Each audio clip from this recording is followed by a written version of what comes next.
Welcome back. Today I am doing a review of the Harnds Giant Silkworm. Harnds is Harnds, and yes, it is called the Giant Silkworm. Why would you call a knife that? Well, in China, a silkworm is kind of a prosperous, lucky thing. In America, it's just a giant caterpillar. I showed my wife this knife. She was looking it over. She asked what it was called, and I told her, and she said, "Ew." So unfortunately, the name didn't translate as well as they were hoping, but there's nothing wrong with the knife. So this is a G10 handle knife. This is the natural G10 version. It's got kind of a caterpillar texture to the sides, which I think is where the name comes from. It has partial steel liners. It has an axis lock. It has a 14C28N blade. So at the price point, this knife is pretty well situated. It didn't start out very smooth, but as you can see, after I oiled it and worked on it a while, just using it, it's smoothed out quite a bit on the action. So this knife is kind of a working man's bug out or a working man's small knife. I'll get into why that is as we go along. We'll kind of keep bringing up that theme. The ergonomics are really pretty good. It sits nicely in the hand. It fills my hand pretty well. There's nothing sharp or pokey about the handle. When I was doing my cutting tests, it was still comfortable. You know, it's smoothed out okay, like I said. The action is not Deca-like smooth, right? Hogue Deca, but it's pretty decent now that it has worn in. There's jimping on the back. It's not rough jimping. It's well done. The thumb stud is kind of close to the handle, but not bad. It doesn't bother me. The lock doesn't stick out quite as far as a lock like on the Deca or something, but it's pretty close, and it's plenty usable. This is a smallish light knife, but it's not too small. Let's weigh it here. Weight is 3.1 ounces. That's right in line with all the other stuff in this range. Deca is a lot lighter, so Deca is only 2.1 ounces. So some weight difference there. But there is some sturdiness going on here. The Deca has FRN handles. This has G10 handles. There's a size next to a Deca. Here is size next to a bug out. So it's right in that range. Here's my grip Tillion, right? I use that for pretty much everything as a baseline. 0452 carbon fiber, again, I use that a lot as a baseline. It's a much larger knife. So that's where you are in the size realm. This does have, it's worth noting, a sturdy blade and sturdy liners. So there's some tests going around out there where people kind of do some tip testing on this, and it's really kind of nice on the tips. Now this Hogue has a MagnaCut blade, but you can see the Hogue has a lot thinner of a blade. This is similar to a bug out. Liners on this are also kind of thicker and more burly. So there are some good, working man's blade chops here, even though this is a small knife. The swept back point on this is kind of a matter of taste. I don't typically like a swept back point like this. It's good if you're cutting kind of into a flat surface, right? So if you're cutting on a flat surface and you want the knife to be able to dig in like a cutting board or something, that swept back point is good. But if you're cutting rope or something where it has to wrap around the blade, rope tends to kind of get to this point and then slide off the knife. Whereas something with more of a Warncliffe style blade kind of gets into the rope and stays in as you cut all the way through. So that is a plus and minus with a knife. I know a lot of people like that kind of a swept back point. So if you do, that's another plus for you. If you don't, it's not. Edge retention on this was decent, but not exceptional. 225 cuts in my edge retention test.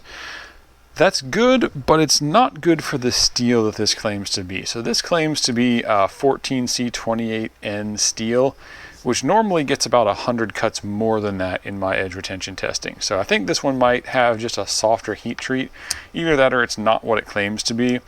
Either way, it's not a bad steel. And this didn't rust or anything as I was carrying it, so I think it probably is what they say it is. It's just a little bit softer of a heat treat.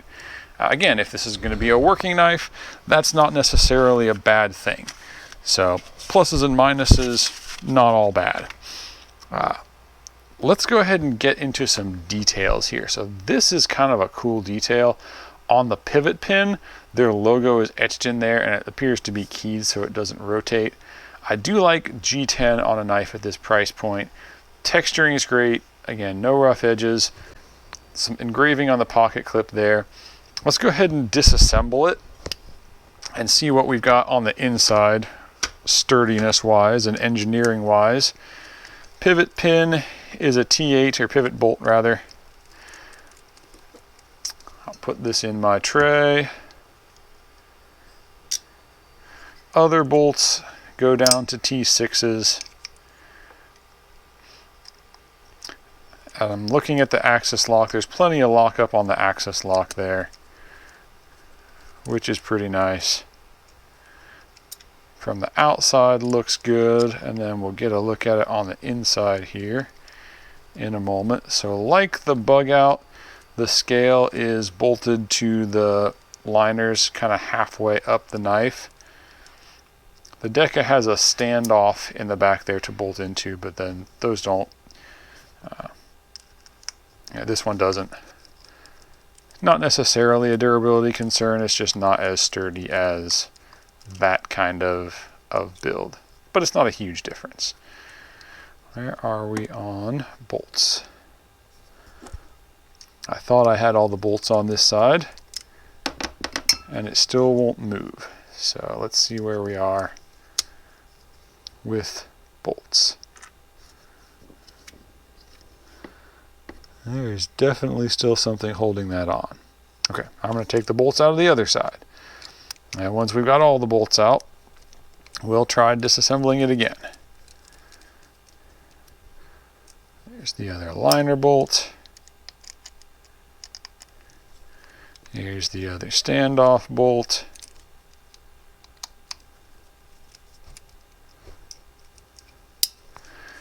And the last standoff bolt.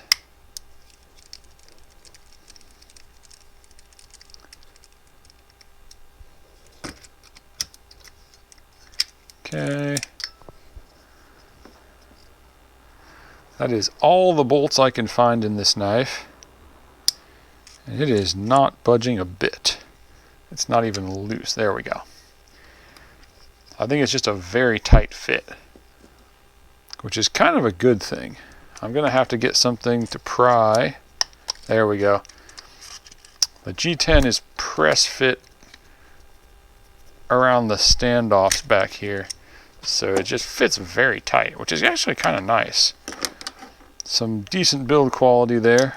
These are, I believe these are actually, okay, so those are aluminum standoffs. There's the G10, there's the liners. And then I'm going to have to get the pivot out to get the other side out. There's your Omega spring on that side. Take the tension off the lock to take tension off the pivot, as with any axis lock knife. Then the pivot comes out. Then the blade comes out. Then the whole mechanism comes out. Then your axis lock will slide down and pop out.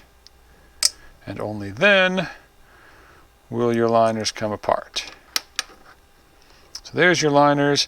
This does come with proper bronze washers. Again, that's another kind of working man style knife feature that makes this sturdy. Overall, kind of a sturdy little knife. My conclusions are a solid, kind of practical knife. It's hard to beat something like this for the price. If you can kind of get past the weird, funky name, it's a perfectly solid little knife. Nothing wrong with it. Nothing necessarily spectacular about it. But at this price, it's a decent little knife. So I hope you enjoyed the video. Hope that is helpful. Enjoy your adventures. Enjoy all the wonderful knives out there.